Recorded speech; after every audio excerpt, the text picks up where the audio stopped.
trust God to put things right. Pippa and I enjoy doing crosswords together. When we get stuck on one clue, we don't give up. We move on to the next clue. Every time we find an answer, it helps us in resolving some of the other clues. In the end, we're sometimes able to solve most of the puzzle. In a way, reading some of the difficult parts of the Bible is like trying to solve a crossword puzzle. Rather than getting bogged down in a tricky section, you can use the passages you do understand to help you resolve some of the more difficult ones. Often, I find it hard not only to understand some of the difficult passages in the Bible, but also to understand why certain things are happening in our world. There seems to be so much injustice, and there are no easy answers. I love the second great rhetorical question from yesterday's passage. Will not the judge of all the earth do right?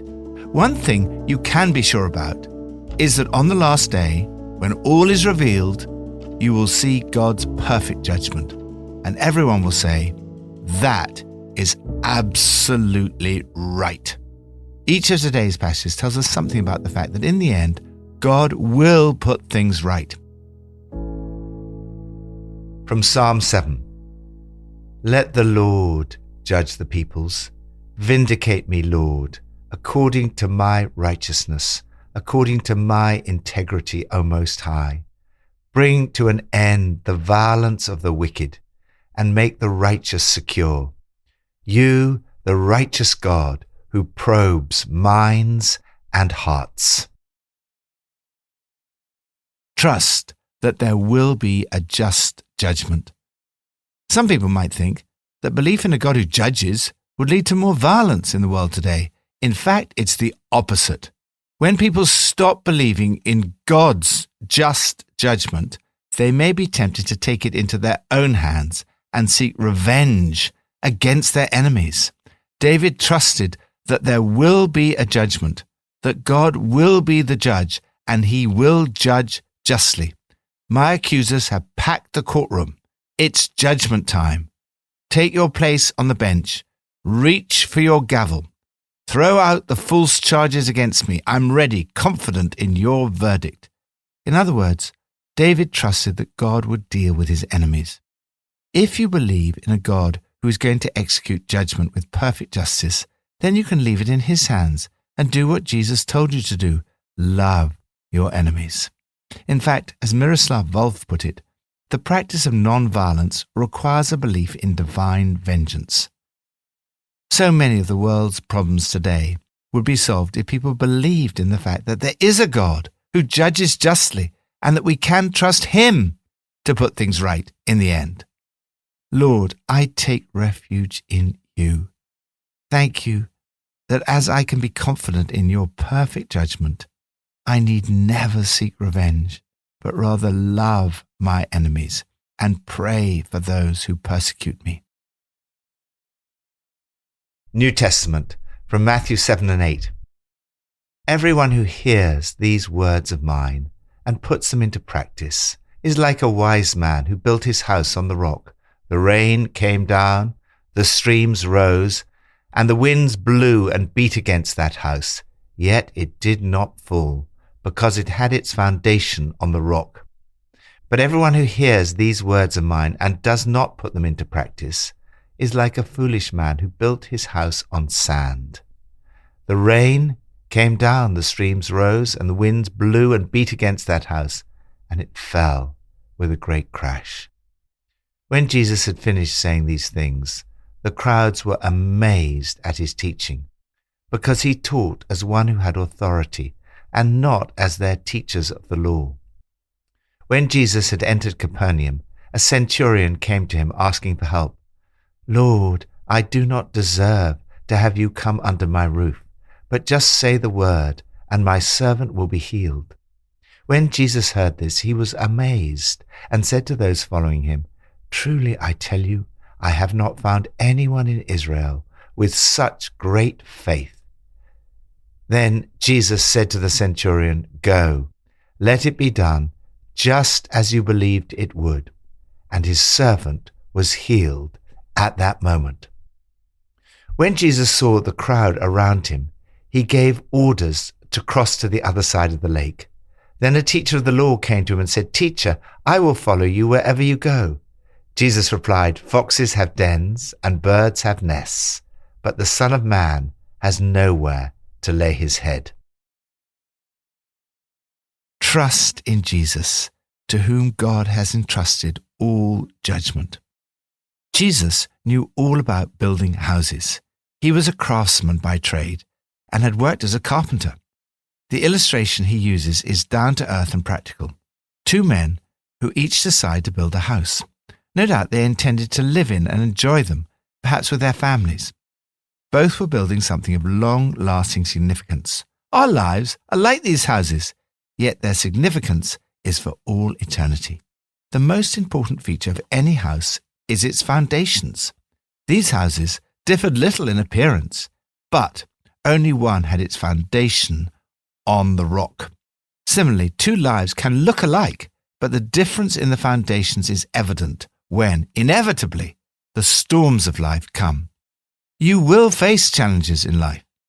They will come in many forms: misunderstandings, disappointments, unfulfilled longings, doubts, trials, temptations, setbacks, and satanic attacks. Success too can be a test.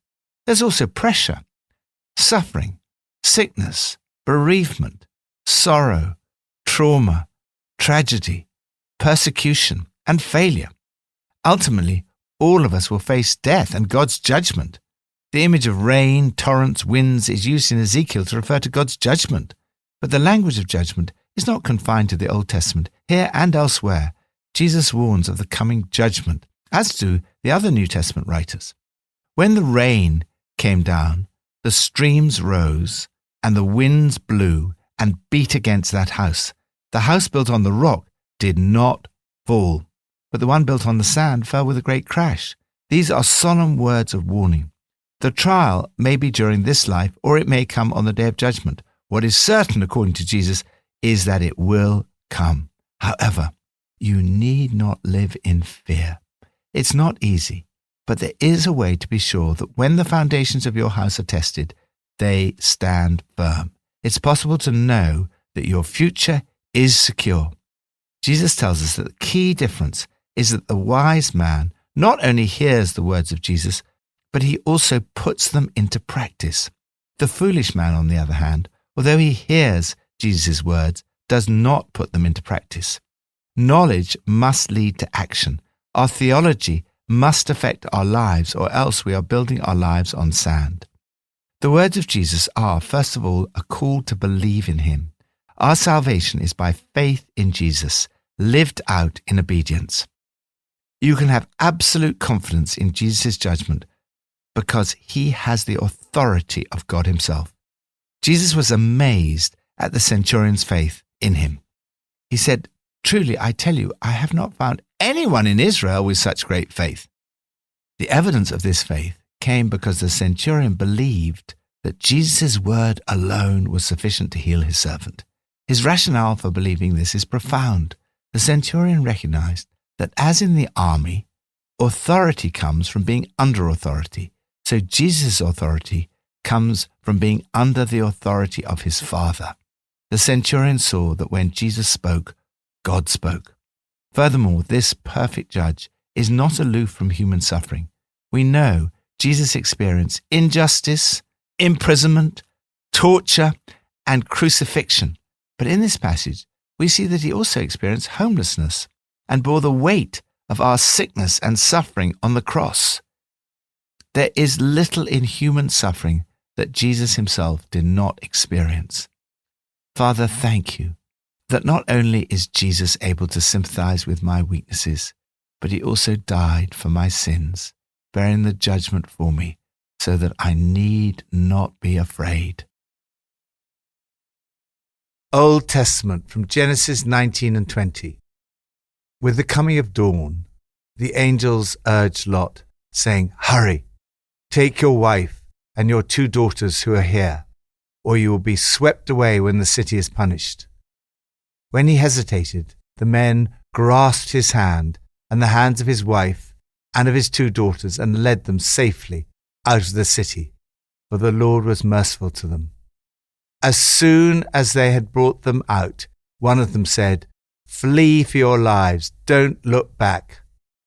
By the time Lot reached Zoar, the sun had risen over the land.